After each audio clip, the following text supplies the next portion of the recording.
Good evening and welcome back to the West Ham Network. This is your opposition preview where we do invite a an opposition fan on our channel to give you their point of view from a Southampton's point of view. Hope you are keeping safe and well as per usual. Please hit that subscribe button if you are new around here. Please hit that thumbs up.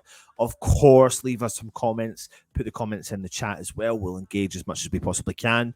And if you're interested in becoming a channel member, then hit the membership option. But it's that time of the day and time of the weekend where we're going to talk about the Southampton game. Loads of things to keep you updated with. Also, today we've had Holly's tweet all about it. Go and check that video out. Really cool. You've got myself and my dad's preview of the game as well. That was released earlier on today, so go and yourself obviously check that out. Join myself and Russie B as we discuss the West Ham starting 11 ahead of the game against Southampton at 9 o'clock tonight. Very interactive chat as well, so get yourself involved on there. Loads of stuff coming your way, of course, on match day for tomorrow. Can't believe we're back to the Premier League, but we are, and there's loads of team news coming out as well. The rumour kicking about saying that Kurt Zuma's been put into isolation. It's not necessary out of the game, but he has been put into some form of isolation. We don't know if it's COVID related. We don't know what it is, but there are sniffles kicking around the team. So we'll have to wait and see who's going to be in the starting team. And as myself and my dad discussed, triple blow, quadruple blow.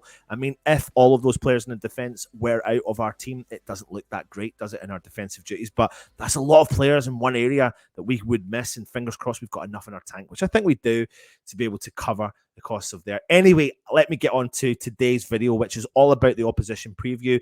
And we invited a Southampton fan, a reputable journalist, Dan Hargraves, massive Southampton fan, to come on and give us his point of view. So over to you, Dan. Insight on all things Southampton ahead of our game at St Mary's on Sunday.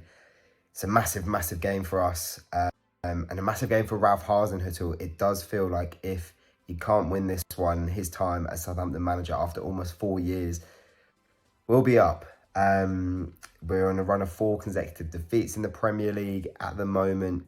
2 1-0 defeats against Wolves and Aston Villa, a 2-1 home defeat to Everton, and a 4-0 defeat against Man City. The only acceptable result in there really is the Man City one. I think particularly losing at home to Everton the other week was a shock, was a real disappointment, and it did feel like that was going to be the tipping point for Ralph. But of course, he's still in a job. He will be taking charge of the team going into Sunday, but it's a question of whether or not it will be his last game as Saints manager. Right now, we're 17th in the table after this pretty dire run. Prior to that, we'd had an all right start, beating Leicester away and then Chelsea at home. It was the first time we'd beaten Chelsea at home in about 10 years, I believe it was. So it was a really good result. We've had loads of new young players come in. It's a pretty new look Southampton team, to be honest with you, after a pretty busy transfer window. We brought in plenty of new faces. Off the top of my head, I think it was about 10, most of whom around 20 years old. So that kind of gives you an idea of the club's philosophy right now. Players like Armel Bella-Kotchap, Romeo Lavia, Juan Larios, Samuel Edozie. The list goes on in terms of the youngsters that have come in. And then a few more experienced players like Ainsley Maitland-Niles, Joe Aribo, for example. Like I say, it's a new look Southampton team. And it's taken a bit of time for them to click. Some of them have definitely impressed, particularly the youngsters. Armel Bella-Kotchap has looked really good at the back, in fairness. Romeo Lavia, before his injury, was looking excellent in midfield. Gavin Bazunu, he's not got a clean sheet yet, but I do believe that he will be a top goalkeeper.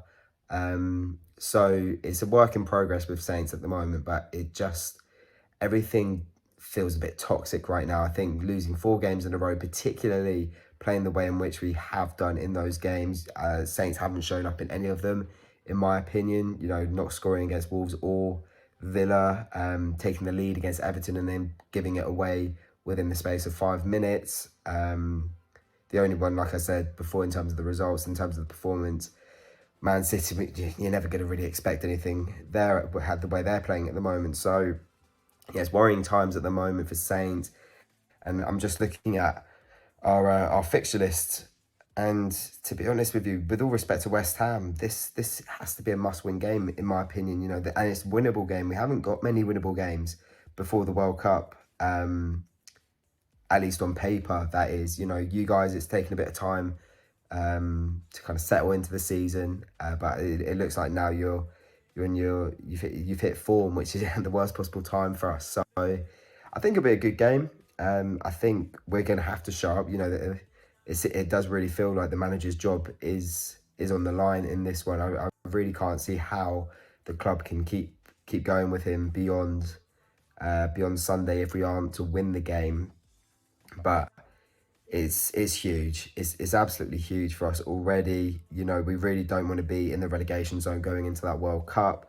And in our current form and the way we're playing at the moment, it looks like it's headed that way. You know, it's a real worry for me. I've said it all season. I think this is going to be the most competitive Premier League season we've ever seen. And so these youngsters are really going to have to step up and show that what they're capable of. And we're going to have the right coach to do that, whether Ralph is that man. You know, fans are losing patience now.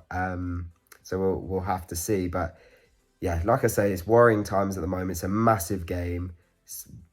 And I don't see us winning it personally. I'm kind of leaning towards a draw at the moment. I think we're playing you at the worst possible time. Generally, our home performances have been decent bar the Everton game.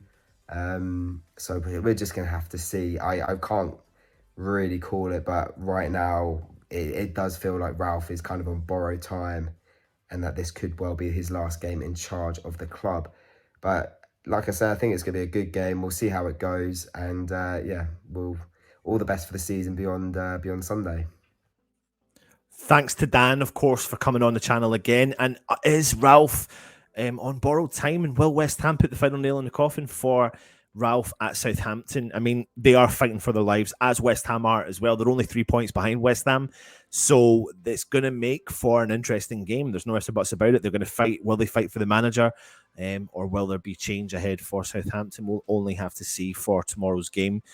We've got problems of our own and we need to concentrate on West Ham. And West Ham, you know, the merry-go-round of managers is happening left, right and centre, very early days, and there's already 2 or 3 managers lost their job, and Ralph's already up there. And about 3 or 4 weeks ago, fans were calling for David Moyes' head, and that's not happened. And we've turned things around a little bit as well. So we have to wait and see again what happens tomorrow. But for me, this game becomes equally important, if not more important than the last 4. We've got those jobs done, but this is like on paper the game that you would look at. Yes, it's away. That makes it tough.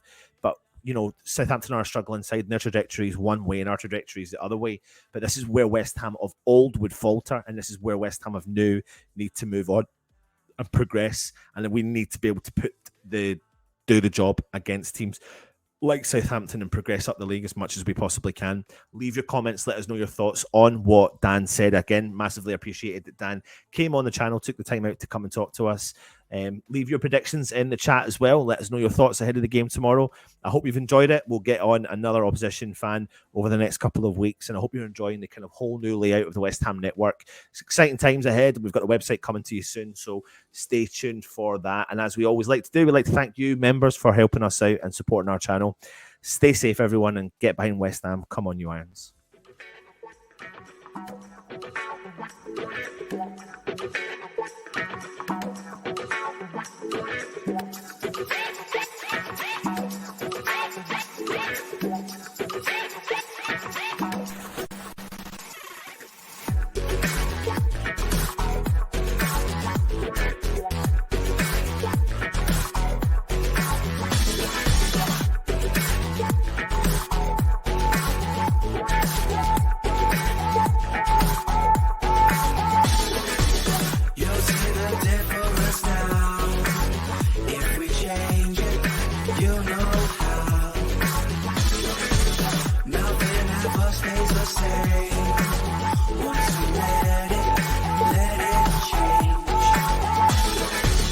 It's like a family tree.